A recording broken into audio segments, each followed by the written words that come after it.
है मसीह का प्यारा वचन, ये है वचन, प्यारा वचन, यीशु मसीह का प्यारा। परमेश्वर के धन्य नाम की महिमा हो।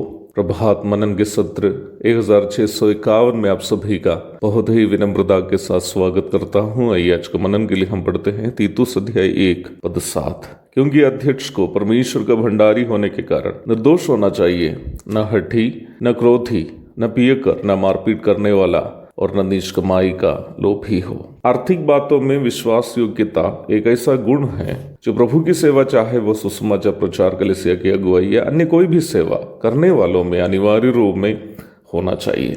यहाँ प्रारंभ में पढ़ी गई पद में वचन कहता है कि अध्यक्ष अर्थात कलीसिया के अगुवे नीच कमाई का लोभ ही नहीं होना चाहिए। परमेश्वर के वचन के अनुसार विश्वास योग्यता को प्रमाणित करने का सबसे कम महत्व का क्षेत्र आर्थिक बातें हैं। लूका 16:10 में हम प्रभु यीशु इस प्रकार कहते हुए पढ़ते हैं, जो थोड़े से थोड़े में सच्चा है वो बहुत में भी सच्चा है, और जो थोड़े से थोड़े में अधर्मी है वो बहुत में भी अधर्मी है। यह बताया गया थोड़ा क्या है, आप जानते हैं क्या? निम्न आयत के आगे और पीछे की आयतों को पढ़ने से हमें ये जानकारी मिल जाती है कि यह बताया गया थोड़ा धन है। 11वीं पद में हम इस प्रकार देखते हैं, इसलिए जब तुम अधर्म के धन में सच्चे न ठहरे तो सच्चा धन तुम्हें कौन सौंपेगा? अधर्म का धन रुपये है और सच्चा धन परमेश्वर का वचन है। उसी अध्याय के 19 से लेकर 31 तक के आयतों में हम लाजर नामक एक गरीब और एक धनी के बारे में प्रभु उदाहरण स्वरूप कहते हुए पढ़ते हैं। धनी के पास संसार का धन जरूरत से ज्यादा था, परंतु गरीब लाचार लाजर के पास केवल मूसा और भविष्यद्वक्ताओं के द्वारा लिखी गई भविष्यवाणियों का ज्ञान ही था। इस संसार के सीमित दिनों के जीवन के बाद धनी व्यक्ति अनंत नाश की ओर त्यागा गया, परंतु परमेश्वर के वचन में भरोसा करने के कारण संसार के धन अपना पेट भरने के लिए भी नहीं होने के बावजूद भी लाजर अनंत विश्राम में प्रवेश किया। संसार का धन हमें संसार के सीमित दिनों के जीवन में सुख सुविधाएं प्रदान करता है, वही परमेश्वर का वचन, खुदा का कलाम हमें अनंतकालीन शांति, अमन, चैन और परमेश्वर के साथ संगति हमारे लिए उपलब्ध करा देता है। प्रभु पूछ रहा है, जो संसार के धन जो सीमित दिनों का सुख देने वाला है, उसमें अगर कोई विश्वास योग्य या सच्चा नहीं है, उसको अनंत विश्राम देने वाला परमेश्वर के वचन की सेवा कौन सौंपेगा?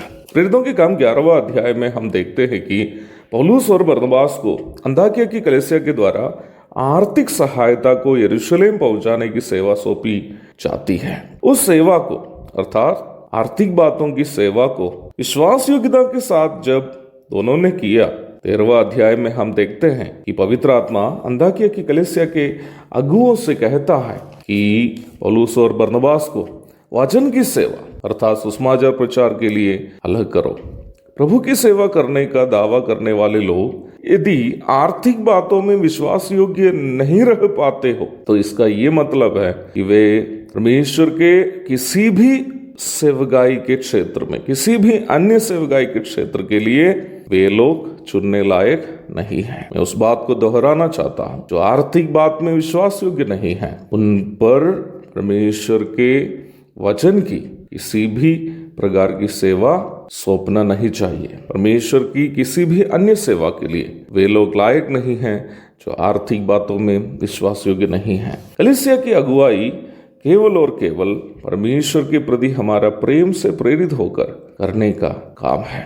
2 कुरिन्थी 5:14। परमेश्वर की सेवा करने वालों की आवश्यकताओं की पूर्ति करनी परमेश्वर का काम है। वो काम परमेश्वर करेगा। हमें परमेश्वर की सेवा को परमेश्वर के प्रति और उनके वचन के प्रति विश्वास योग्य होकर निभाने हैं। जब हम परमेश्वर की सेवा को विश्वास योग्यता के साथ करते हैं, हमारी आवश्यकताओं की पूर्ति करना परमेश्वर की जिम्मेदारी बनती है। पास्टर, इवेंजलिस्ट आदि सेवकाइयों को रुपये कमाने का जरिया समझने वाले लोग यीशु मसीह के चेले नहीं हैं, बल्कि यहूदा इस्करियोती के जो प्रभु की सेवा में सहभागी होकर भी थैली से चोरी करता था, उस यहूदा के, उस लोभी के चेले हैं। ऐसे लोगों का नाश यथाशीघ्र होने वाला है। एक और शुभ दिन की धन्य कामनाओं के साथ आज का मनन मैं यहाँ समाप्त करता हूँ।